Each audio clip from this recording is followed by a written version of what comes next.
코로나 확진 술판의 사령탑들 인터뷰 태도는 가지각색.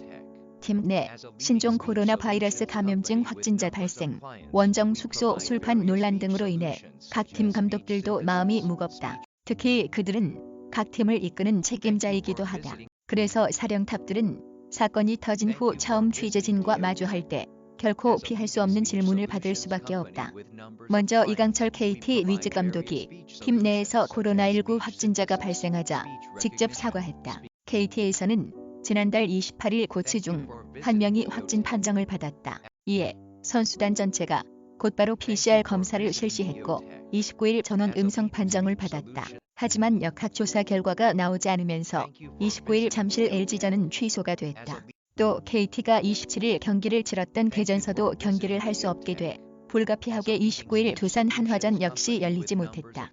이에 이 감독은 30일 경기에 앞서 죄송한 마음뿐이라며 고개를 숙였다. 당시에는 유흥 논란 등이 일어났던 것도 아니었다. 그럼에도 이 감독은 리그 운영에 영향을 미쳤다고 생각해 확실히 사과했던 것이다. 이 감독은 팀 내에서 확진자가 나와 팬분들과 타 구단 그리고 KBO 리그 운영에 차질을 빚게 해 죄송하다. 최대한 방역 지침을 지키고 있었으나 앞으로 더 집중해 방역 수칙을 잘 지킬 수 있도록 하겠다고 거듭 사과했다.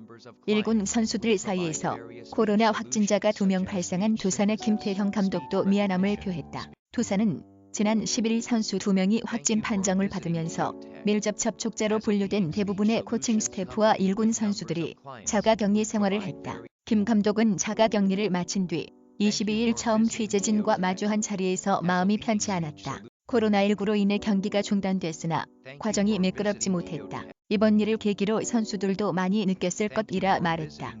NC와 두산의 코로나19 확진자 발생은 결국 사상 초유의 리그 중단 사태로 이어졌다. 김 감독 역시 이 점을 잘 알고 있었다. 그는 이사회까지 가서 결정이 났다. 찬반이 나뉘었을 것이라면서 팬들도 그렇고 NC와 우리 모두 비판을 받았다. 앞으로 어떻게 다시 터질지 모른다는 게 가장 걱정스럽다. 언제, 어디서, 어떻게 감염될지 모른다고 힘주어 말했다. 김 감독은 아무리 수칙을 잘 지켜도 또 확진자가 나올 수 있다고 재차 강조했다. 원정 숙소를 무단 이탈해 음주 행위를 한 키움 한현희와 안우진에 대해 사령탑은 일단 말을 아꼈다. 인터뷰 자리가 소속팀이 아닌 대표팀의 평가전이라는 이유 때문이었다. 홍원기 키움 감독은 25일 고척돔에서 열린 대표팀과 평가전을 앞두고 무리를 일으킨 두 선수에 대한 질문을 받았다. 이에 대해 홍 감독은 대표팀과 경기를 하는 자리인 만큼 이와 관련된 질문만 부탁드린다. 팀 훈련이나 경기를 할 때 자세하게 말씀드리겠다면서 정중하게 사양의 뜻을 밝혔다.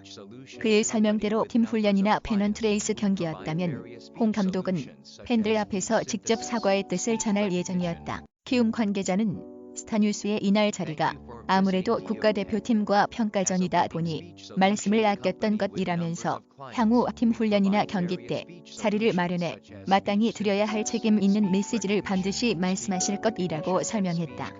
이동욱 NC 감독도 결국 고개를 숙였다. 이 감독은 26일 창원 NC파크에서 자가 격리 후 처음 실시하는 훈련을 앞두고 사과하는 자리를 가졌다. 구단 관계자에 따르면 이 감독은 감독으로서 선수들이 숙소에서 불필요한 사적 모임으로 리그가 중단된 것에 대해 죄송하다. 야구 팬분들과 KBO 리그 관계자분들 그리고 방역 관계자분들께도 죄송하다는 말씀을 드리고 싶다. 감독으로서 잘 관리하지 못한 부분도 죄송하다며 사과했다. 이어 방역 수칙 위반으로 팀이 어렵게 된 상황에 각자의 선택에 대한 책임감을 가져달라고 이야기했다. 어린 선수들은 선배들을 보고 배우는데 잘못된 행동들은 하지 말아야겠다는 생각을 할 것이라면서 재발 방지에 최선을 다할 것을 약속했다.